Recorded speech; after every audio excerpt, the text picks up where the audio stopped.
Miércoles 16 de agosto del 2022. Bienvenidos amigos y amigas a Noticias 7. Muy buenos días con nuestros compañeros Andrea y Lautaro. Hoy lamentablemente no nos acompañará Carolina por el fallecimiento de su abuelita, por el que enviamos una sincera condolencia a ella y a todos sus familiares. Y hoy amanecemos con noticias relacionadas a la seguridad. Lautaro, se registró una balacera el día de ayer en Flor de Bastión, al norte de Guayaquil. Parece que ni el estado de excepción es pues una situación que pueda prevenir de estos lamentables sucesos y en este momento, por supuesto, en la ciudad de Guayaquil principalmente. Lastimosamente sí, Vero. Primero, buenos días. Andrea, también un saludo para Carolina y sus seres queridos. Sí, les contamos que la policía aprendió a 5 personas que participaron en este asesinato. Fue un sicariato en el sector de Flor de Bastión. Vamos a tener todos los detalles de lo que sucedió y las investigaciones que se están llevando a cabo. Correcto, y a propósito que mencionamos el problema y la situación que se dio en el sector Cristo del Consuelo, Andrea, hay actualización de los datos sobre lo sucedido el domingo pasado. ¿Qué tal, Vero, Lautaro? Amigos quienes nos escuchan y nos sintonizan a esta hora de la mañana, también nos unimos a las condolencias para los familiares de Carito, a quien le mandamos un fuerte abrazo. Así es, también hay ya actualización de información sobre el atentado en Cristo del Consuelo. Hay 3 hipótesis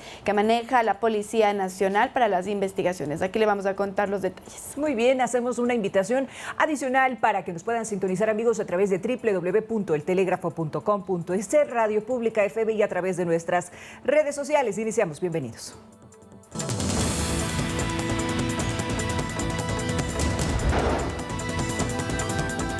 Cinco detenidos por el atentado en el barrio Cristo del Consuelo en Guayaquil. Raúl González no pudo ingresar a la superintendencia de bancos pese a ser posesionado como superintendente. La lucha contra el abuso sexual en las aulas de clase continúa en Ecuador, enseñando a cómo identificar y evitar un posible abuso.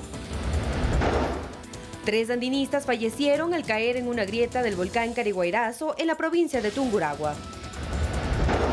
En lo internacional, México fortalece la seguridad en la frontera ante el incremento de la violencia organizada.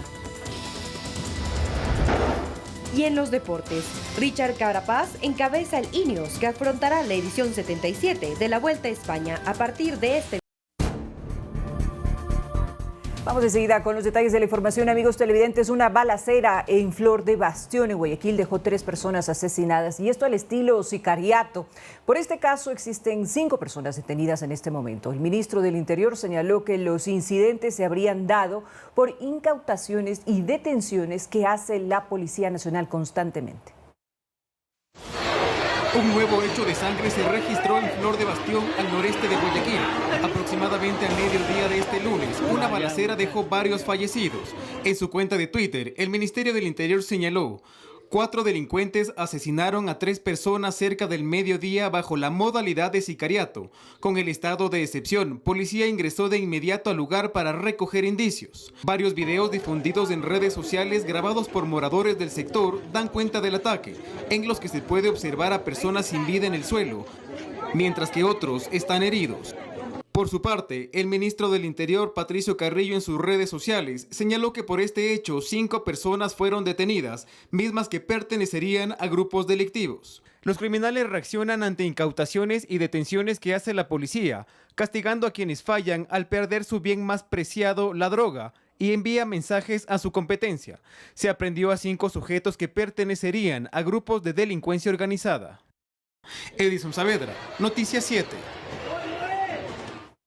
Lo que cuentan los testigos es que apareció un vehículo en este sector de Flor de Bastión frente a una escuela y dispararon primero contra un hombre, lo asesinaron y luego siguieron a 2 más que estaban un par de metros más adelante y también los atacaron. En esta balacera se habló en un principio que había entre 5 o 6 muertos, sin embargo, como vimos en el reportaje, la policía confirmó que solamente son 3 las víctimas mortales de este nuevo incidente en este caso en el sur de Guayaquil.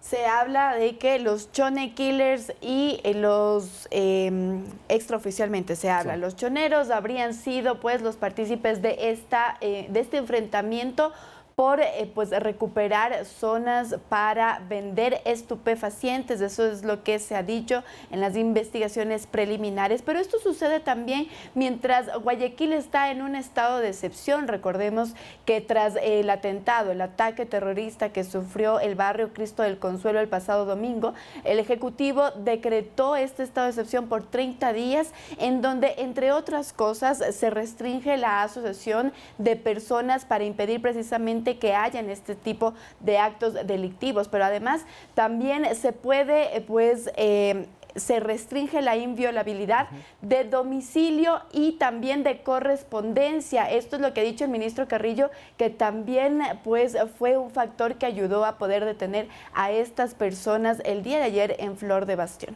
El estado de excepción también implica la movilización de la fuerza policial y de la fuerza militar. Nosotros recordamos que a través del decreto 527 el gobierno nacional se refiere a que precisamente en los sectores de Guayaquil, Durán y San Borondón ha habido un incremento, una incidencia mayor de presencia de bandas narcodelictivas y de violencia, y es por eso que se ha dictado esta medida precisamente para que de alguna manera precautelar la seguridad y la salud de las personas que viven en estos sectores. Solo una precisión de mi parte, Flor de Bastión está en el norte de Guayaquil. Recordemos que en cambio Cristo del Consuelo es al sur. En este caso fue una balacera en el norte de la ciudad, y parte de lo que dicen mis compañeras sobre este derecho de la inviolabilidad pues fue lo que ha permitido que la policía ingrese a cualquier domicilio que así lo considere para recabar información, y así es que detuvieron a 5 personas, 4 participaron directamente en el sicariato y 5 están vinculados con este caso. Otra cosa es importante, que este decreto ejecutivo establece también que los gobiernos descentralizados, en este caso el municipio de Guayaquil, precisamente para la ciudad de Guayaquil, tiene que accionar de alguna manera de forma conjunta todo este despliegue de seguridad que está siendo parte del ejecutivo. Es por eso que el ministro Carrillo ha instado, o el ministro Jiménez, perdón, Francisco Jiménez, ha instado sobre todo a la alcaldesa de Guayaquil para que puedan trabajar de manera conjunta y que se dejen de lado ciertas pretensiones, sobre todo electorales o electoreras, entre comillas, y que se trabaje por el bienestar de la ciudad. En este sentido también, pues, la ley implica que los municipios tienen que estar de parte de las autoridades, y en este caso de la policía y de los militares, para que puedan tener éxito en esta medida de seguridad. Es que es el gran debate. Recordemos que luego del atentado en Cristo del Consuelo, la alcaldesa Viteri dijo que era responsabilidad del gobierno, pero el gobierno dice, ustedes llevan 30 años en la alcaldía de Guayaquil manejando los temas de seguridad, ustedes también tienen la corresponsabilidad, y es algo que ha generado que de parte de la sociedad digan, bueno, basta de tantos señalamientos, hay que trabajar en conjunto, y es algo que también ha dicho Jiménez, ¿no? Y los demás ministros. Tenemos que trabajar todos en un solo grupo para poder combatir a un enemigo en común, que en este caso es el crimen organizado. Y el estado de excepción también implica que el Ministerio de Finanzas tiene que dotar de recursos económicos, en este caso emergentes, para poder paliar esta situación. Se conoce que se ha destinado 11 millones de dólares en este momento para que se pueda dotar sobre todo de implementos necesarios a la fuerza del orden para que puedan accionar también de una manera conjunta. Y el gobierno ha manifestado que serán 1.200 millones de dólares los que se van a destinar precisamente en lo que queda de este periodo para la seguridad, para poder dotar de implementos y de contingente necesario. Y ahora nosotros cambiamos de tema. 7 personas han sido detenidas por presuntamente haber participado en el atentado en el barrio Cristo del Consuelo, en el suroeste de Guayaquil. De acuerdo a las autoridades, el ataque está vinculado a la incautación de 250 kilogramos de droga en la parroquia Chongón. ¿Qué significa esto? Lo vemos enseguida. Poco de muertos. Aquí 24 horas después del ataque con explosivos registrados en Cristo del Consuelo, la policía sigue recabando evidencias y hasta el momento se han realizado más de 11 allanamientos y posiblemente habrían 7 detenidos. Que serían los posibles sospechosos: 5 armas de fuego, material explosivo, tenemos granadas, una motocicleta y 14 teléfonos celulares. Los aprendidos están a la orden de la justicia. Mientras tanto, se atan cabos y para esclarecer el móvil del ataque, por ahora, se analizan 2 líneas investigativas que tienen relación. La primera, que estaba dirigida alias Cucaracha y alias Junior, que serían parte de una organización denominada Los Tiguerones. Y otra lista de investigación, que el 12 de agosto se ejecutó un operativo donde hubo un decomiso de 224 kilogramos de droga. sería por represalias a esta organización, a la caída de esta droga. Por otro lado, se conoció que los cuerpos de las 5 víctimas mortales del atentado ya fueron entregados a sus familiares. Efectivamente, el día de ayer ya se entregaron en horas de la tarde los 5 cuerpos a los familiares luego de los protocolos de autopsia. Destacar que ninguno de ellos perdió la vida por impacto de arma de fuego, todos por la producto de la onda expansiva. En tanto, el Ministerio de Salud informó que se atendió a 23 heridos, 11 ya recibieron el alta y 2 se encuentran en estado crítico. La Fuerza de Tarea Conjunta está ya activada a raíz del estado de excepción decretado en 3 cantones de la provincia del Guayas y la zona de Cristo del Consuelo se encuentra militarizada. La mañana de este lunes, varias autoridades recorrieron la zona, entre ellas el gobernador Lorenzo Calvas, quien lidera el puesto de mando unificado con representantes de todas las carteras de Estado. Carolina Bastante, Noticias 7. Lo que ha dicho el ministro Carrillo es que 8 de las 17 personas que fueron heridas ya han sido dadas de alta, como lo habíamos comentado también. El día de ayer aquí en esta mesa de trabajo se están realizando pues entrevistas a las personas que se da de alta de estas diferentes casas de salud para que puedan colaborar con la justicia y poder dar con los responsables de este atentado en Cristo del Consuelo. El día de ayer también pues dieron declaraciones los familiares de a quien se denomina alias Cucaracha. Ellos pues han defendido a su familiar y aseguran que él no tiene nada que ver con estas bandas criminales. Lo que han dicho es que él se desempeña como taxista y también además tiene esta discoteca, que también había hablado de ello el ministro Patricio Carrillo, que han dicho que funciona hace mucho tiempo sin papeles. Sin embargo, la familia ha dicho que son gente honrada, que no tienen nada que ver con las bandas criminales y es por eso que piden que se hagan las respectivas investigaciones para dar con los responsables. Lo que han dicho también los moradores de este sector es que todos los carros que estuvieron el día del atentado no eran de gente del barrio, sino gente externa y que por eso se produjo este incidente. Las autoridades han mencionado en varias ocasiones que esta es una lucha frontal del gobierno ecuatoriano hacia el crimen organizado y que también significa una situación de golpe económico, si se quiere llamar de alguna manera, a los ingresos de los grupos o de las bandas delictivas debido a las incautaciones que se han realizado en los últimos meses. Se hablan de cifras sumamente altas en cuanto a la incautación, sobre todo de droga y de armamentos que ha realizado la Policía Nacional. Y esto significa, según las autoridades, una reacción por parte de las bandas delincuenciales frente a estas medidas que se han tomado de seguridad, Lautaro. Es una hipótesis que también se maneja con el hecho de lo que ya conocemos, que es esta guerra de bandas luchando por los territorios, y por eso también se enfrentan entre ellos. Ahora, un punto muy interesante que hay que tocar también es que en esta detención de las 2 personas en la Nueva Prosperina, que es al norte, es completamente al otro lado de donde fue el atentado de Cristo del Consuelo, encontraron a estas personas con estas bombas que eran muy similares a las que explotó el fin de semana. ¿Y qué es lo que hacen? Utilizan tanques de gas, los meten en sacos de yute, a esos tanques les sacan unas especies de cables que sirven como mecha y eso es lo que finalmente con los químicos que ellos preparan,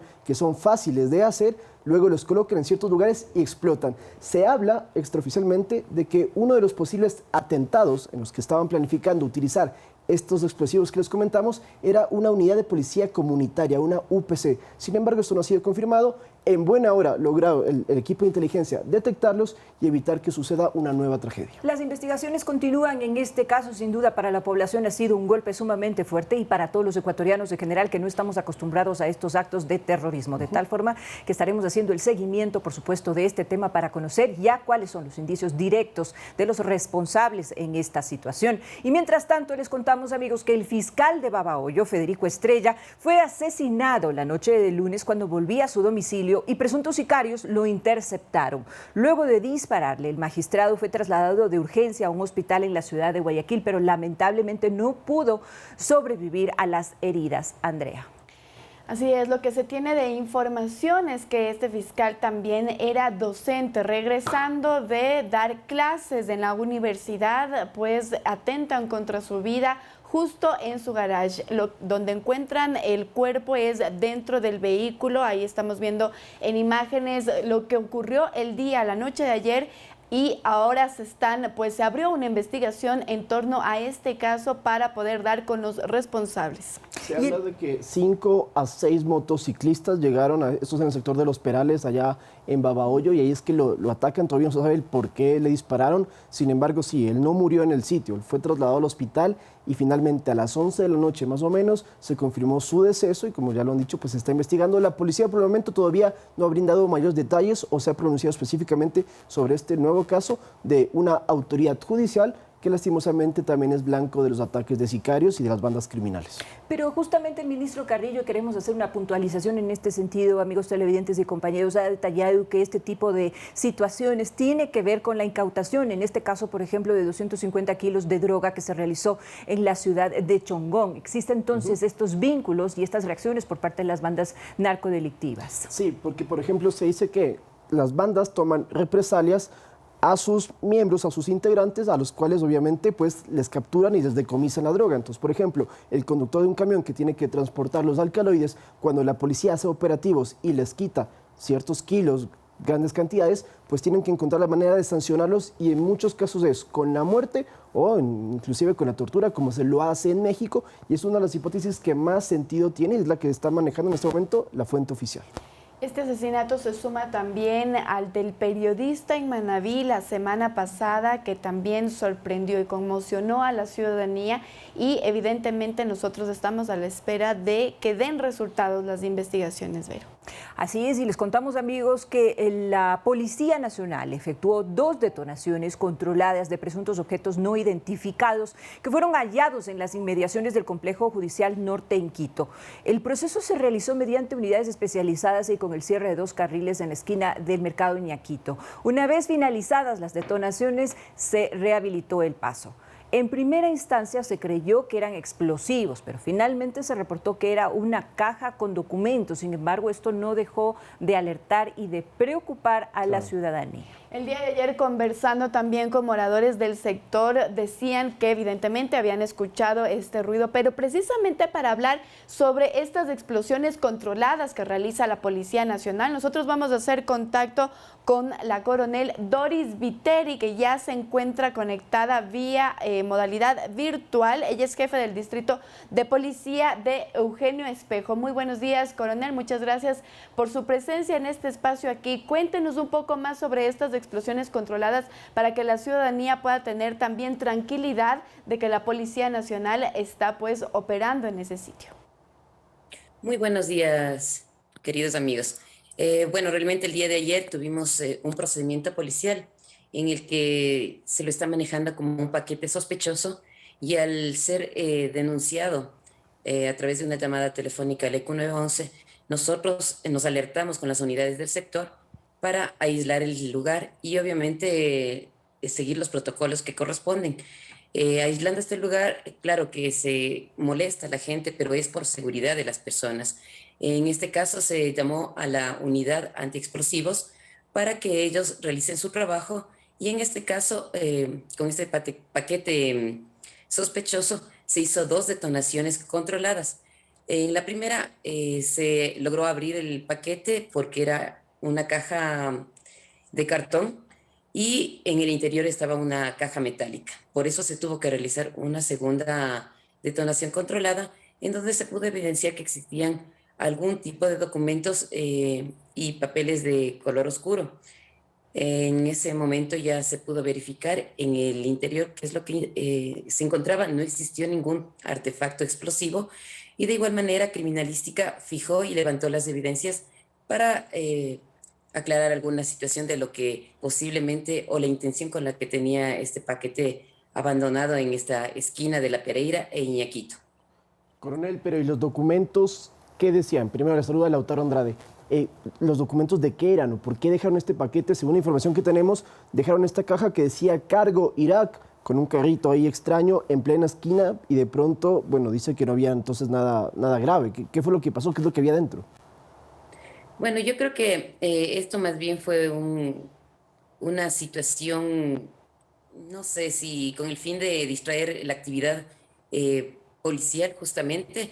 Por eso solamente utilizamos unidades policiales necesarias en el lugar, ya que en primera instancia, claro, acudimos muchas de las unidades a verificar de qué se trataba, pero inmediatamente retornamos a nuestro servicio para que no existiera distracción para el comité y así facilitar posiblemente el cometimiento de otros hechos delictivos en otros sectores. En relación a lo que menciona de los documentos, eran documentos rectangulares de color oscuro, no había inscripciones, no había algún tipo de información.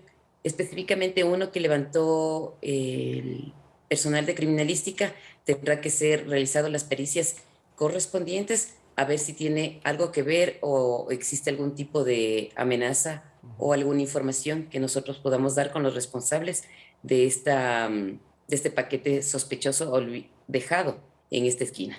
Coronel, información tal vez para la ciudadanía, ¿cómo hacer para reportar este tipo de objetos sin que se vuelva, digamos, una especie de amenaza constante, registrar a la Policía Nacional este tipo de objetos que se dejan en la vía? ¿Cómo reconocer que finalmente puede ser algo peligroso y a quién llamar? Bueno, realmente, como siempre les hemos pedido a la ciudadanía, que en el caso de verificar algún paquete sospechoso, y obviamente lo que hay que ver es que el tiempo prudencial o de que un paquete pueda estar en un lugar abandonado ya llama la atención. En esos momentos tenemos que recurrir a las llamadas del ECU 911. De igual manera, la ciudadanía también cuenta, la mayoría ya cuenta con un chat comunitario e inmediatamente los servidores policiales vamos a acudir al lugar. Nosotros hacemos las coordinaciones correspondientes con las unidades especializadas para justamente analizar la situación y, de ser el caso, acudirán a realizar este tipo de actividades, como lo vimos el día de ayer. ¿Se tiene tal vez información de inteligencia, qué sé yo, coronel, sobre si hay tal vez un peligro real de que hayan este tipo de atentados en la ciudad de Quito? Hemos visto hace poco el que ocurrió en Guayaquil. ¿Hay la posibilidad, tal vez, de indicios de que pudiese pasar lo mismo aquí? Yo creo que este es un caso aislado. Realmente no tiene nada que ver con lo que está sucediendo en la ciudad de Guayaquil. Y en todo caso se evidenció porque acá no tenemos este tipo de explosivos, no se detectó artefactos explosivos. Es una distracción más que un atentado. Sobre el protocolo también me gustaría preguntarle, coronel, porque, bueno, esta no es la primera vez que hay una detonación controlada justamente por objetos extraños en el complejo judicial. Recordemos que hace unos meses, cuando habían ciertas audiencias de personas importantes, habían estas sospechas, no es la primera vez, pero antes de hablar de eso, porque me gustaría que usted nos cuente qué tan común es, también saber bien el protocolo, porque hay muchos vecinos que se preguntan, bueno, están haciendo estas detonaciones, pero ¿cómo se las hace? ¿Cómo sabemos de que si van a explotar algo y donde sí haya una bomba, no vaya a provocar pues una tragedia y un accidente de mayores proporciones? A ver, justamente como les mencionaba, el personal especializado realiza estas explosiones controladas con el fin de justamente evitar de que, o mejor dicho, ya desactivar cualquier tipo de situación que se encuentre en el interior. El tema es el aislamiento del lugar para que no exista gente herida, y eso es lo que hicimos el día de ayer. Ellos utilizan, bueno, con su experiencia y con su capacitación, utilizan ciertos artefactos con el fin de contrarrestar el artefacto que pueda estar en el interior, y con eso ya no tendríamos desgracias que lamentar. Muy bien, muchísimas gracias a la coronela Doris Viteri por haber estado con nosotros en esta mañana. Nosotros hacemos una pausa, amigos televidentes, y cuando regresemos, el Ministerio de Ambiente presentó su campaña de prevención de incendios forestales para disminuir precisamente los riesgos durante los meses de agosto a octubre, que son los meses de verano en la Sierra Ecuatoriana. Así que ya regresamos con los detalles de esto y más.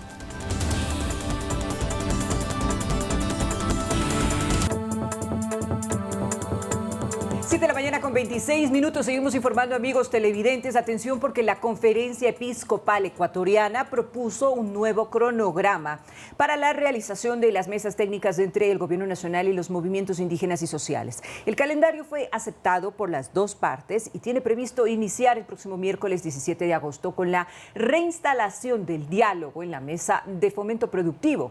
El 24 de agosto comenzará la de energía y recursos renovables. El 31 de agosto la de derechos colectivos y la de seguridad, mientras que para el próximo mes estarán previstas 3 mesas adicionales. De hecho, Vero, te cuento que aquí atrás tenemos ya la pantalla, en nuestra pantalla, el cronograma específico justamente de lo que tú nos has mencionado. Si podemos verlo en pantalla completa, producción, para contarle a los amigos televidentes que recordemos, mañana se reinstalan las mesas, el 17 de agosto entonces con la de fomento productivo, luego la de energía y recursos naturales, derechos colectivos el 31, igual que la de seguridad, justicia y de derechos, y en septiembre hay 3. ¿Cuáles son? La de acceso a la salud, la del empleo y los derechos laborales, también el 14, y finalmente el 21 de septiembre la de educación superior. Ahí estamos viendo también que está el numeral de cada una de estas mesas. Recordemos que son 10. Ahí está la 3, la 5, la 6, la 9, la 8, la 4 y la 10, que son las mesas técnicas que están realizándose. No nos olvidemos que ya hay una mesa, la número 2, que era la de la banca pública y privada, que ya llegó a consenso sobre eso, ¿verdad, Andrea? Así es, el 13 de agosto pasado se cumplió ya un mes de estas mesas de diálogo. Recordemos que se instalaron después de que se firmara esta acta por la paz, después de 18 días de paro a escala nacional. Lo que ha dicho también la Iglesia Católica, que es garante de este proceso en donde están dialogando las dos partes, tanto movimientos indígenas como el Ejecutivo, es que se va a proponer pues también un cronograma para mirar cómo se realizan estos 5 días, si serán de corrido o serán como lo ha estado haciendo este último mes. Lo que sí se ha dicho es que las mesas se reinstalarán todos los miércoles, esto debido a que los movimientos indígenas evidentemente no viven en la ciudad de Quito, y también hay este espacio para que luego de que se reúnan haya una reunión en conjunto solo del movimiento indígena, solo del gobierno nacional, y luego puedan darse estos acuerdos. El acuerdo único que se ha hecho público es el de la banca público-privada, en donde, entre otras cosas, se realizó el refinanciamiento y también la dotación de créditos. En cambio, la focalización de subsidios, pues todavía están en el proceso, ya se han llevado a cabo más de 3 sesiones, todavía no hay consensos. Lo que se llegó como acuerdo es que van a ser pequeñas mesas técnicas dentro de esa gran mesa para poder tramitar los temas específicamente. Recordemos que el gobierno entregó información de diferentes instituciones y los movimientos indígenas las están analizando. Ayer cumplimos el primer mes de estos 90 días, faltan 60 días más para ver si se llegan a acuerdos ojalá se pueda en las 10 mesas, pero si no es el caso, como bien se lo he explicado, pues se tomarán nuevos mecanismos y nuevas acciones para encontrar consensos finalmente. Estaremos pendientes entonces del desenlace y del desarrollo de estas mesas de diálogo tan importantes para el futuro de los ecuatorianos. Ahora les contamos, amigos, que la Asamblea Nacional se desmarca, por decirlo así, de la designación del superintendente de bancos, quien fue posesionado por el Pleno del Legislativo, pero que el gobierno aseguró desconocer. Los edificios de esta entidad financiera se mantienen con resguardo policial en la actualidad. La nueva mayoría del legislativo logró captar los 70 votos requeridos para posesionar a Raúl González como superintendente de bancos el pasado jueves 11 de agosto, pese a que una jueza había declarado la nulidad del proceso de designación. Lo que nosotros decimos y resolvió el Pleno de la Asamblea Nacional el día jueves es no acatar ninguna resolución del Poder Judicial que se entromete en resoluciones del Pleno de la Asamblea Nacional. La noche del jueves 14 de agosto, el gobierno por su parte desconoció su autoridad y en la Asamblea se cuestiona esta postura. Es una controversia entre el Ejecutivo, que posiblemente se entromete dentro de las facultades que le corresponden al Consejo de Participación Ciudadana. La Asamblea hizo lo correcto al no evitar que fenezca el plazo de la posesión. Sin embargo, no todos en el legislativo coinciden con la nueva mayoría. La Asamblea Nacional actuó contra derecho, contra la Constitución. Incluso se habla de las consecuencias que puede haber para los asambleístas que apoyaron la posesión de González. Ellos sabían que al hacerlo estaban violando la ley y la Constitución, y la Corte Constitucional tranquilamente podría disponer su destitución. Y mientras tanto, en los exteriores de los edificios de la Superintendencia de Bancos, tanto en Quito como en Guayaquil, se concentra un fuerte resguardo policial desde la noche del domingo, cuando se conoció la posición del Gobierno Nacional. Nosotros, como Policía Nacional, cumplimos una misión específica de precautelar la seguridad de los bienes, al igual que la integridad física de las personas, de acuerdo a un orden constitucional. Carolina Basante, Noticias 7. Y Raúl González no pudo ingresar al edificio de la Superintendencia de Bancos, pese a que fue posesionado por la Asamblea Nacional, como ya lo mencionamos, amigos televidentes. Ahora, la pregunta que todos nos hacemos es obviamente si su designación es legal o no es legal. Veamos. Sentado en la calle desde los exteriores de la Superintendencia de Bancos en Guayaquil, Raúl González no da su brazo a torcer. Esto pese a que jurídicamente su posesión no puede ejecutarse. A la Asamblea Nacional no le importó el dictamen de una jueza de San Borondón para anular la designación de González, acción que podría concluir en sanciones por no someterse a las leyes constitucionales. A que en el caso de incumplimiento de estas decisiones nos veamos expuestos a una destitución y también a la posible infracción penal de incumplimiento de decisiones legítimas de autoridad competente. Para el titular del Consejo de Participación Ciudadana, el legislativo interfirió en sus funciones. No puedo permitir que ninguna otra función o ninguna otra institución pretenda ingerir en las prerrogativas y facultades constitucionales que tiene el Consejo de Participación Ciudadana en la designación de las máximas autoridades del país. Pero entonces, ¿González es el superintendente?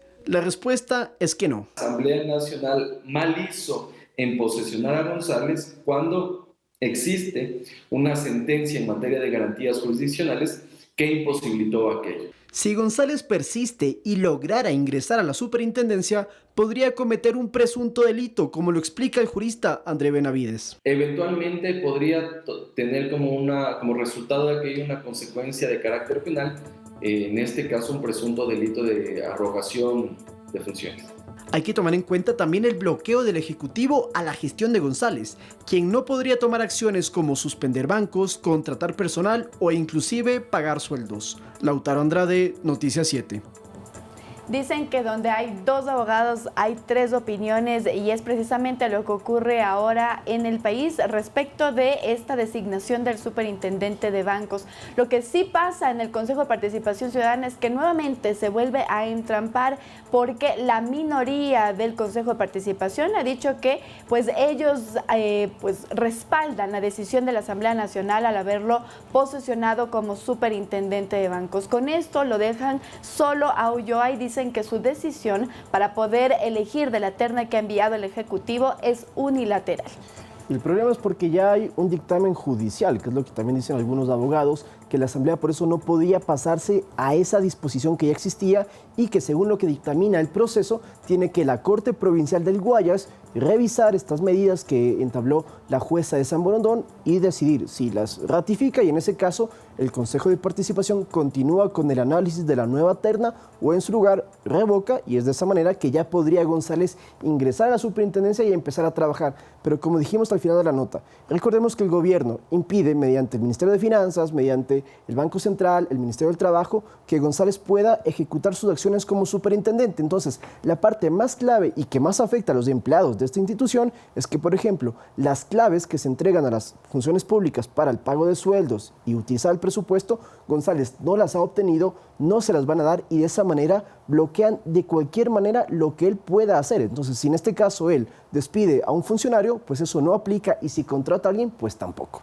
En este caso, entonces, y para responder un poco a la pregunta que nos hicimos con anterioridad de Lautaro, no existe un reconocimiento por parte del Ejecutivo y por lo tanto no existe una legalidad de este cargo de la superintendente, como superintendente de bancos, y más bien caería en un delito que puede ser inclusive condenado con prisión de hasta 3 años. Claro, porque él sí fue posesionado, eso sí es una realidad, la Asamblea lo posesionó y tiene las facultades de hacerlo, pero no se puede ejecutar esa posesión. Por eso, como bien tú dices, si él llegara a sentarse en la superintendencia, estaría cometiendo delitos igual que los asambleístas a los que se los está investigando, y lo que nos explicaba también el abogado al cual entrevistamos, nos dice que en este caso el gobierno tiene todo el derecho y está actuando en justa legitimidad de decir: nosotros no le permitimos a este señor que ejecute sus acciones porque hay un dictamen judicial que impide que él sea posesionado. Y en ese sentido, el Ministerio de Gobierno también ha manifestado que ninguna de las instituciones financieras públicas podrá reconocer ninguna de las acciones presentadas por este señor, debido a precisamente que no se le reconoce como tal, como superintendente de bancos. Así es. Así es. Muy bien, entonces vamos a la otra nota. Nos informa el productor Así es, porque el Ministerio del Ambiente presentó su campaña de prevención de incendios forestales para disminuir los riesgos durante los meses de agosto a octubre, en los que se presenta mayor número de casos. Veamos. Este lunes 15 de agosto, el Ministerio de Ambiente y Transición Ecológica lanzó su campaña Juntos Prevenimos los Incendios Forestales para concientizar y educar a la ciudadanía y evitar la destrucción de los bosques y parques. Glenda Ortega, subsecretaria de Patrimonio Natural, explicó que la campaña consta de varias acciones, como capacitación de la ciudadanía y control en los bosques y parques. En este caso, espacios de formación de brigadistas especialistas en el manejo integral del fuego de nuestra población para llegar a cubrir todo el territorio nacional. Bolívar Telo, subdirector técnico del ECU 911, informó que en los datos históricos registrados se ha evidenciado que desde enero a julio del 2022, comparado con el mismo periodo del 2021, se evidencia una reducción del 7% en cuanto a reportes sobre incendios forestales. Pues hemos tenido más de 35.000 llamadas en estos 5 años, al año 5.000 llamadas y 400 llamadas mensualmente.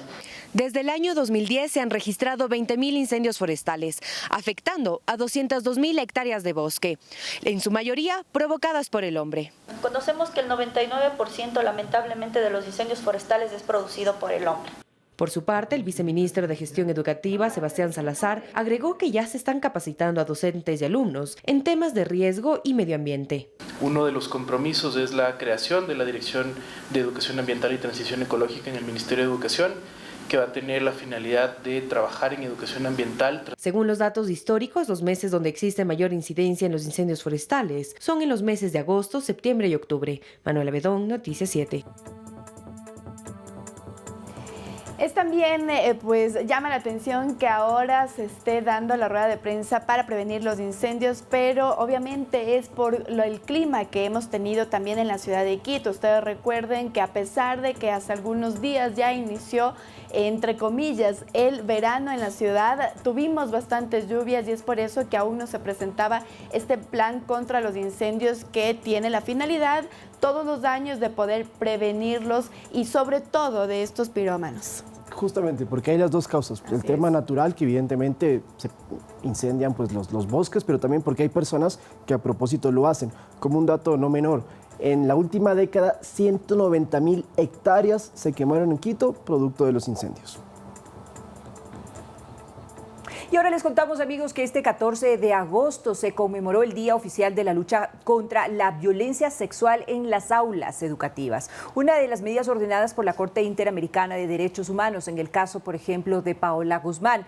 En 7 años, en el país se han registrado 28.154 denuncias de acoso y abuso sexual. Y lo peor de todo es que esto se ha realizado en el ámbito educativo. Veamos la nota. Entre los años 2014 y 2021 se han registrado 28.154 denuncias de delitos sexuales, en su mayoría perpetrados por personas cercanas al menor. Diego Recalde, psicólogo clínico, explica que una forma de prevenir está en la educación que se da a los niños desde temprana edad para reconocer sus cuerpos y enseñarles límites. De que el niño pueda entender y poder conocer su cuerpo. Si algo que es importante es que debemos enseñar límites o establecer como que ciertas etapas que son importantes. Y sabe que por más que exista un vínculo cercano, emocional, importante, aún así tiene que tener un límite. Recalde explica que uno de los indicios para sospechar un posible abuso es la hipersexualización del menor, es decir, que tenga conductas sexuales no acordes para su edad. El niño se introduce en una dinámica o una energía sexual al cual él no está acostumbrado y al cual él no conoce. Y entonces, cuando se genera esta sensación en el cuerpo del niño, el niño, a la ansiedad que siente al haber vivido la experiencia, trata de reproducirla más adelante con la intención de poder de alguna forma controlar y que reduzca la ansiedad. No lo controla y aumentan las conductas sexuales. Recalde agrega que al ser descubierto el abuso, lo primordial está en la denuncia del caso, ya que esto incide en la salud psicoemocional del menor. Esto genera la sensación inconsciente en el niño de que no está bien cuidado de forma correcta por sus padres. Por eso es que tenemos que sentar de forma muy firme la idea en el niño de que yo te voy a cuidar, yo soy tu adulto, yo te voy a cuidar, yo me voy a encargar de que esto no se quede así. Con control emocional, sin desesperación, porque el niño necesita vernos como un espejo para poder manejar de forma correcta sus conductas. El pasado 9 de diciembre del 2020 se declaró el 14 de agosto como Día Oficial de la Lucha contra la Violencia Sexual en el Sistema Educativo, tras la sentencia de la Corte Interamericana de Derechos Humanos por el caso de Paola Guzmán, joven que tras ser víctima de abuso sexual por el vicerrector de su institución, se suicidó en 2002. Manuela Bedón, Noticias 7. Importante conocer también sobre los indicios que podría presentar un pequeñito y evidentemente porque es muy difícil conversarlo en una mesa, ¿no? Sí. Y preocupante también las cifras que presenta el Ecuador sobre esta problemática. En el 2021 veíamos que alrededor de 42 denuncias a escala nacional por abuso sexual se tienen al día. Ese es el registro que tiene la Fiscalía, pero evidentemente puede ser hasta un subregistro porque no todas se denuncian a tiempo.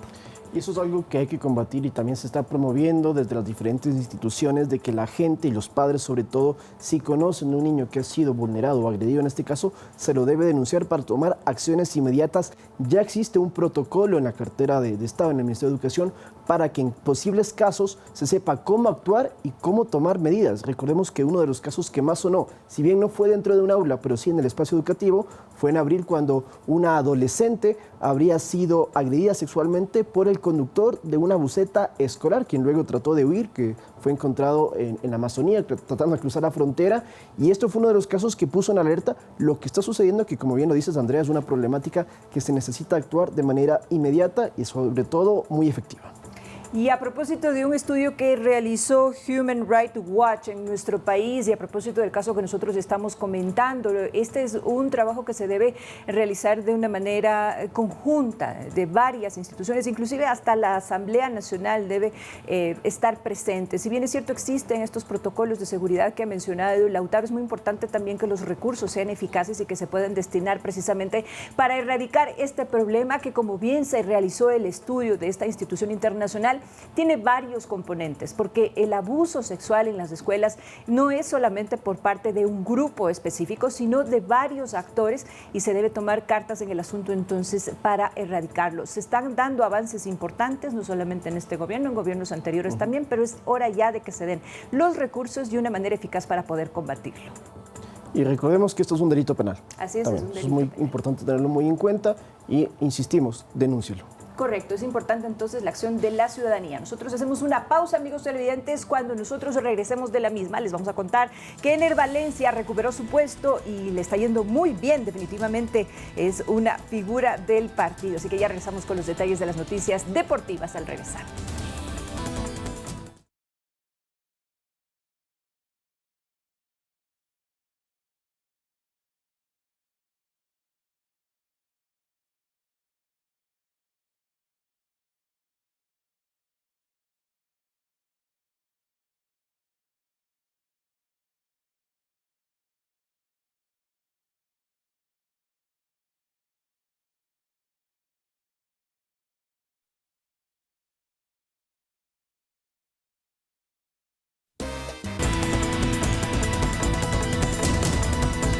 Bien, amigos televidentes, y de esta manera nosotros les agradecemos por su amable sintonía. Nos vamos no sin antes, por supuesto, desearles un excelente día, lo propio para ustedes, compañeros, un excelente día de jornada y estaremos con ustedes a las 19 horas en nuestro noticiero estelar. Nos vemos entonces. Muchísimas gracias por su sintonía. Buenos días.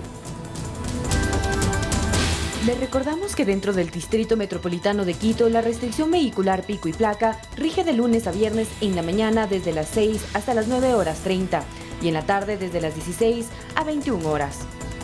Este martes, las placas terminadas en 3 y 4 no pueden circular en la mañana de 6 a 9:30 y en la tarde desde las 16 horas hasta las 21 horas.